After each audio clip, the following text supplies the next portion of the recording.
Fala, filhotes, vocês estão vivos? No vídeo de agora nós vamos falar um pouquinho sobre o livro da Bíblia. A Bíblia, que é o mais famoso livro do mundo, é o livro mais famoso do mundo e pedra angular da civilização ocidental. Foi traduzida para mais línguas que qualquer outro texto da história e continua a ser a obra mais publicada desde a invenção da imprensa, desde a imprensa de Gutenberg. Os cristãos do mundo todo consideram uma escritura sagrada. A palavra escrita de Deus, gerada por inspiração divina, ela vem influenciando a arte, a linguagem, a música e a literatura há mais de 2000 anos. Na verdade, a história da arte ocidental não pode ser plenamente entendida sem pelo menos algum conhecimento da Bíblia, da Sagrada Escritura. Seus ensinamentos também influenciaram desenvolvimentos sociais, econômicos e políticos, contribuindo para a ênfase da civilização ocidental no valor do indivíduo mais do que no Estado. O individualismo é algo fruto muito mais da Bíblia, com a sua noção de pessoa, de indivíduo e sua relação com Deus, com o sagrado, com o divino, com a Santíssima Trindade. São tema de estudos acadêmicos de crentes e céticos. Suas palavras são fonte de consolo e desafio em púlpitos de todos os continentes do nosso planeta. Segundo alguns, segundo aqueles que creem, os escritores bíblicos foram movidos por Deus. E a Bíblia é uma coletânea, segundo a versão protestante, de 66 livros escritos por cerca de 40 autores que viveram em 3 continentes, África, Ásia e Europa, ao longo de 1400 anos, de 1200 a.C. a mais ou menos 100 depois de Cristo. Então, isso é para a Bíblia protestante, lembrando que a católica tem 73 livros, é a Septuaginta, ou seja, tem 7 livros a mais, 7 livros que foram considerados apócrifos pela Reforma Protestante, que eram considerados pelos judeus antes apócrifos, porque são livros do Antigo Testamento que não foram escritos em hebraico ou aramaico, mas foram escritos em grego, na época da diáspora, de muitos judeus que moravam na Grécia, judeus helenizados. Esses autores se acreditavam movidos por Deus a escrever a palavra do Senhor. No século I a.C., a maioria dos judeus reconhecia os 39 livros da Bíblia hebraica. Depois os cristãos, os católicos e os cristãos da igreja primitiva, os primeiros também admitiam os livros escritos em grego. E por isso a versão do Antigo Testamento católica tem 46 livros, compostos em hebraico ou em aramaico, como a palavra escrita de Deus, e para os católicos uma parte é escrita em grego. As escrituras do latim, escritura, depois o Lutero vai falar sola escritura, e na Reforma Protestante eles não vão admitir os 7 livros do Antigo Testamento que são considerados apócrifos, ou seja, escritos posteriormente. Mais tarde, as igrejas cristãs dos séculos I e II depois de Cristo reconheceram de modo similar os 4 evangelhos, Mateus, Marcos, Lucas e João, os 4 evangelhos, e uma série de cartas apostólicas escritas em grego como a palavra de Deus, junto às escrituras hebraicas anteriores. Esses textos chegaram ao leitor moderno por um sistema de transmissão e tradução que começou com os antigos israelitas. Já no século III depois de Cristo, estudiosos comparavam cópias e traduções da Bíblia hebraica. O processo continua hoje entre especialistas que comparam cópias de textos bíblicos recém-descobertas para estabelecer um texto crítico do qual as traduções são feitas. A tradução mais famosa em inglês é a chamada Bíblia do Rei Jaime, que foi publicada em 1611. O livro da Bíblia tem como referência a nova versão internacional, uma tradução em inglês de 1978, que busca tornar o texto compreensível a leitores modernos. Essa também é uma tradução protestante, os católicos têm uma outra, e tem também a tradução ATEB, que é a tradução ecumênica bíblica, que busca promover um diálogo ecumênico entre os cristãos, sejam eles católicos, protestantes e até ortodoxos, orientais, para chegar num texto comum, um texto mais preciso e que respeite as diversas vertentes do cristianismo. Então, lá no segundo livro de Pedro, no capítulo 1, versículo 16, ele diz o seguinte: não seguimos fábulas engenhosamente inventadas, fomos testemunhas oculares da sua majestade, ou seja, da majestade de Deus, de Cristo, na pessoa de Cristo. Para muitos é o livro dos livros, o livro por excelência. Os 66 livros da Bíblia, os 73 para os católicos cristãos, se dividem em 2 grandes seções. A primeira é o Velho, o Antigo Testamento, onde são as escrituras hebraicas do judaísmo, ou o chamado Tanakh. que compreende 39 livros, lembrando que é para a versão protestante, e 46 para a versão católica, escritos para a antiga nação de Israel. Ela começa com 5 livros da lei, a chamada Torá, que é o Gênesis, Êxodo, depois Levítico, Deuteronômio e... Levítico, Deuteronômio... Gente! Ah, meu Deus do céu, fugiu aqui. Gênesis, Êxodo, Levítico, Deuteronômio e... meu pai. Nossa senhora, me dá uma raiva quando essas coisas me fogem. Tem que pegar a aqui para lembrar do Pentateuco. Oh, merda. Onde tem uma Bíblia aqui? Fácil. Buceta, eu sempre esqueço dessa merda. Esses livros meus sempre caem. Ui. E as fotos também. Caralho. Essa aqui é a versão da Bíblia Ave Maria. Eu tenho várias outras aqui de estudo. E não vou sossegar enquanto eu não recordar essa.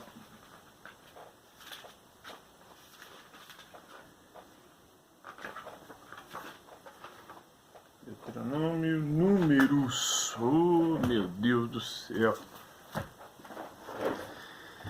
Então, é a Torá, né, do Gênesis, e seguido dos livros históricos de Josué a Esther. Embora arranjados mais ou menos em ordem cronológica, né, ou seja, de acordo com o tempo, esses livros foram escritos em épocas diversas. Por exemplo, é provável que os Salmos tenham sido redigidos bem cedo. Já Isaías e Amós são de uma mesma época posterior. O terceiro grupo são os livros chamados poéticos, que vai de Jó, o Cântico dos Cânticos, seguido pelos profetas maiores, né, com o sentido de livros grandes, de Isaías a Daniel, e Jeremias também entra aí, né, e pelos profetas menores, os livros pequenos de Oséias até Malaquias. Esses livros são tidos como sagrados tanto por cristãos quanto por judeus. Um pequeno conjunto de livros referidos como apócrifos, do latim apócrifos, que significa escondido ou que foi redigido depois, ou deuteronômicos, né, que foram ou surgiram depois do cânone ter sido estabelecido, são incluídos no Velho e no Antigo Testamento pelos católicos e pelos cristãos ortodoxos orientais. Esses livros, 7, com os de Daniel e de Esther, que são também partes desses que estão na Bíblia, mas só que são partes que não entraram na versão dos hebreus e depois dos protestantes. Esther e Daniel tem na Bíblia protestante esses dois livros, mas uma glosa deles que foi escrita em grego, eles não admitiram essa glosa, né? Foram escritos originalmente em grego a partir de 400 e 300 a.C. Não são considerados escrituras pelos cristãos protestantes e pelos judeus que negam que esses livros têm alguma palavra profética revelada por Deus, né, de Deus, a característica das escrituras segundo eles, durante o período em que foram escritos.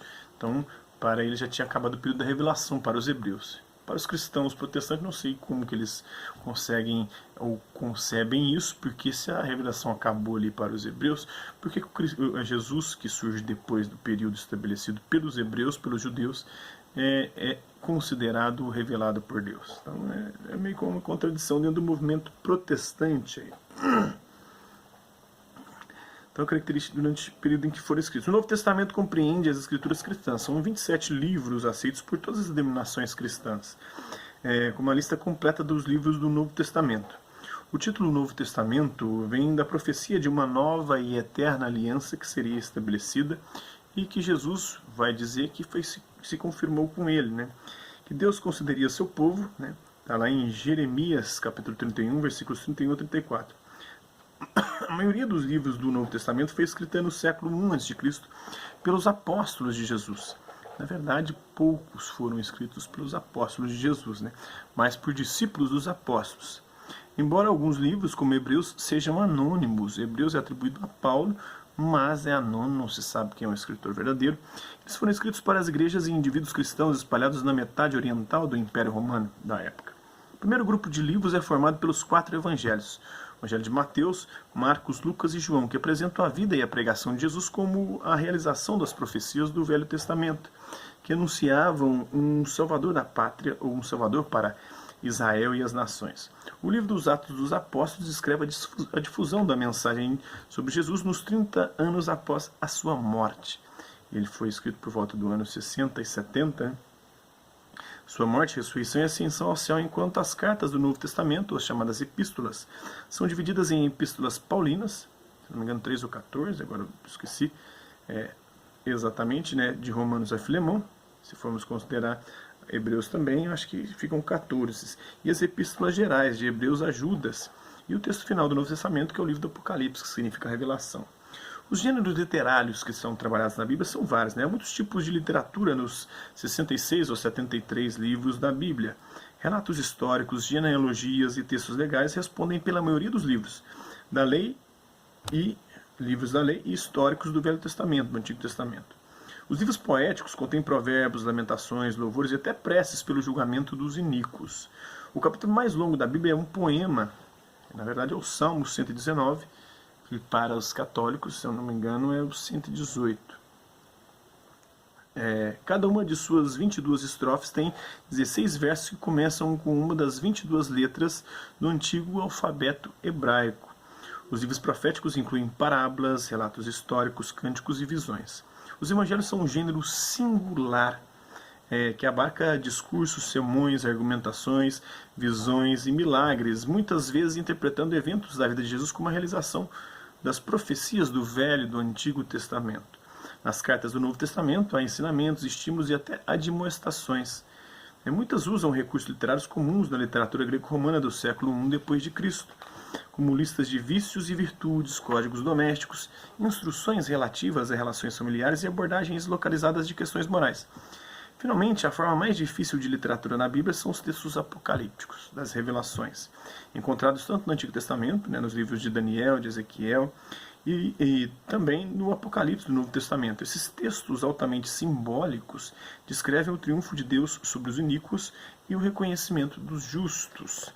Está lá na Sagrada Escritura, em Mateus capítulo 4, versículo 4, nem só de pão viverá o homem, mas de toda a palavra que procede da boca de Deus. Quais são os temas chaves abordados pela Sagrada Escritura? A Bíblia começa com a criação do mundo e da humanidade. Deus criou o mundo em 6 dias, no 7º descansou, no 6º ele fez o homem e a mulher. O paraíso original indica a intenção de Deus para a humanidade, viver em uma relação plena e alegre com ele e os outros, cuidando do seu mundo. Esse objetivo é questionado, porém, quando Adão e Eva desobedecem a Deus, trazendo ruína e decadência a si mesmo e a toda a criação. Essa queda introduz a tensão central da narrativa bíblica. A santidade de Deus exige que a humanidade pecadora seja julgada, mas o amor divino pede a restauração da humanidade e a consecução do propósito de Deus para a criação. O restante da Bíblia é ocupado resolvendo essa tensão, esse problema do pecado original, culminando no Novo Testamento. Jesus teria vindo justamente para nos limpar desse pecado e nos salvar. Com a realização da profecia do Gênesis, do capítulo 3, versículo 17, de alguém que esmagará a cabeça da serpente. E tem algumas traduções, esse aí tem um problema esse trecho de traduções. Algumas traduções colocam como o filho da mulher que pisaria a cabeça da serpente, e outras é a mulher que pisaria a cabeça da serpente. Isso fez com que católicos interpretassem essa mulher como a mãe de Jesus, Maria. Outros vão interpretar que é Jesus que pisa a cabeça da serpente, e terceiros vão interpretar essa mulher como a igreja pisando a cabeça da serpente.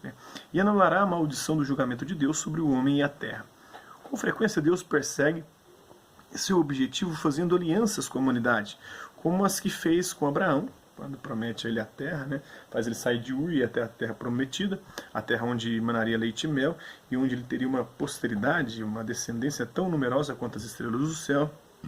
A promessa e o acordo, o testamento ali, a aliança que ele faz com Moisés, e na hora de receber os mandamentos, a aliança que ele faz com Davi, quando torna ele rei, substituindo Saul, Deus prometeu a Abraão que seus descendentes seriam uma grande nação, Israel, e que descendentes em particular um descendente em particular abençoaria todo mundo. Esse descendente acabou sendo o Isaac, depois dele Jacó e aí por diante.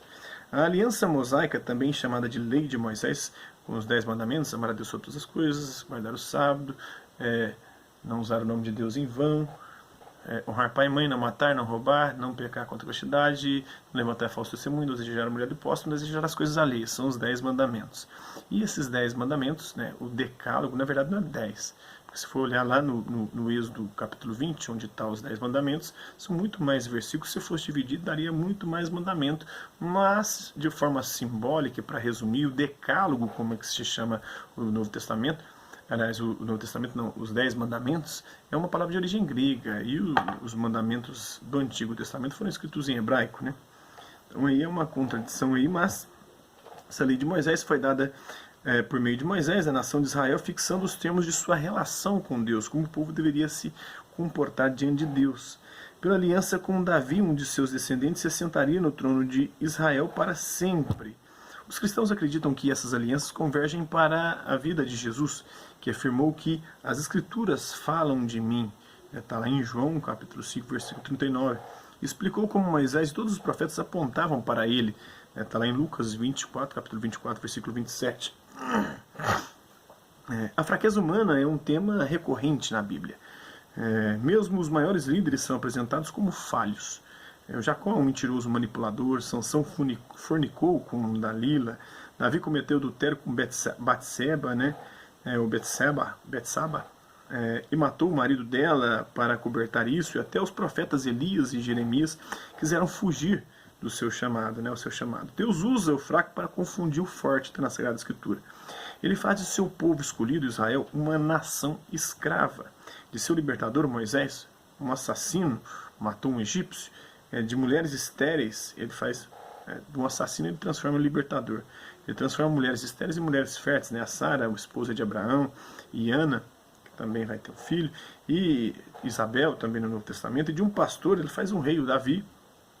No Novo Testamento, Deus usa assassinos, como Paulo, que era assassino de cristãos, e líderes fracassados, como Pedro, né, que nega Jesus 3 vezes, faz um monte de merda, corta a orelha do outro lá, aí Jesus fala para ele, né, quem com a espada fere, com a espada será ferido, e para espalhar os ensinamentos de Jesus. Entre as capas da Bíblia estão todas as respostas para todos os problemas que os homens enfrentam, vai dizer o Ronald Reagan, grande líder dos liberais, né, conservadores liberais, um novo movimento de direita que cresce forte, muito forte atualmente no nosso país.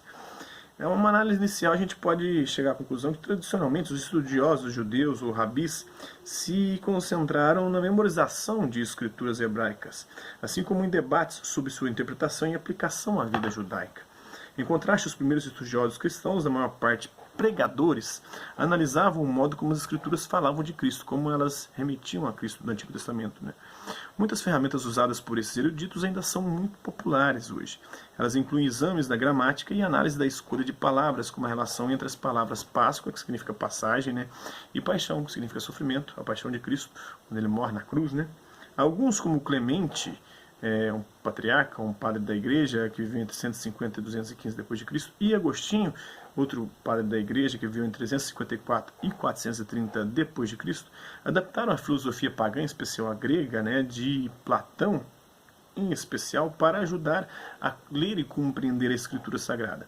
Os estudiosos cristãos tendiam a ver dificuldades e diferenças nas Escrituras como fonte frutífera de conhecimento para aqueles com fé suficiente para analisá-las em profundidade. Nos séculos 2 e 3 d.C., esses eruditos buscaram entender como poderia haver um só Deus, se o Pai, o Filho e o Espírito Santo são todos Deus. E, no entanto, distintos, um só Deus em 3 pessoas, Pai, Filho e Espírito Santo. O debate de 200 anos, que considerou todas as afirmações bíblicas sobre o tempo, levou, por fim, a doutrina cristã da Santíssima Trindade, ou seja, um só Deus em 3 pessoas distintas, Pai o Criador, Filho o Redentor e Espírito Santificador. A Bíblia é a carta magna dos pobres e oprimidos. A raça humana não está em condições de dispensá-la, vai dizer o Thomas Huxley, né? Já as perspectivas atuais, né, os estudiosos de hoje usam muitas das ferramentas dos antigos, analisando, por exemplo, a amplitude de significados de ágape, por exemplo, o amor sacrifício, o amor doação, o amor doação, o amor que se entrega, que dá a vida pelo outro, ao longo da Bíblia e na literatura grega da mesma época. Alguns reafirmam as conclusões cristãs antigas sobre a Escritura, enquanto outros têm uma visão mais cética e buscam confirmação externa, evidências físicas ou registros históricos que possam confirmar os relatos bíblicos, antes de aceitar os relatos bíblicos de eventos. Por exemplo, alguns eruditos rejeitaram o relato bíblico de Davi como fundador de uma dinastia real até a descoberta da estela Tel Dan, no norte de Israel, em 1993, entre 1993 e 1994. Esse monumento de batalha, erguido cerca de 200 anos após a época de Davi, fala em um rei arameu que celebrou vitórias sobre a casa de Davi, sobre os descendentes de Davi. Em casos assim, alguns estudiosos cristãos céticos dotados de método científico usam evidências históricas para dar base à sua teologia, ao seu estudo sobre Deus e desenvolver conclusões sobre a legitimidade da escritura bíblica. Os que têm visão de mundo naturalista, que tudo funciona conforme a natureza, afirmando que as coisas resultam de causas naturais, em geral rejeitam alegações de intervenção divina na história. Como resultado, os estudos céticos modernos muitas vezes adotam uma abordagem arqueológica da Bíblia. O estudo arqueológico é um estudo mais científico, mais naturalista, em que se põe de lado os erros percebidos ou os floreamentos construídos em cima das figuras bíblicas, que sempre são textos tardios, muito posteriores aos personagens que relatam ou que estão sendo descritos nos textos, e como todo mundo conta um conto, sempre aumenta um ponto, para expor verdades subjacentes. O estudo laico. O estudo da Bíblia não é domínio exclusivo de eruditos e clérigos, podendo lançar luz sobre a compreensão do leitor médio. Hoje, numerosas traduções da Bíblia colocam os livros sagrados do judaísmo e do cristianismo nas mãos de qualquer leitor. Ainda que certos livros sejam mais difíceis de ler que outros e a história dos evangelhos seja mais empolgante que genealogias e códigos legais. Aqueles que os lerem com cuidado acharão sabedoria, inspiração e esperança em suas páginas. O livro da Bíblia se destina a ajudar os leitores a entender mais do mais importante dos livros da história da humanidade. Então é isso aí, espero que vocês tenham gostado do vídeo.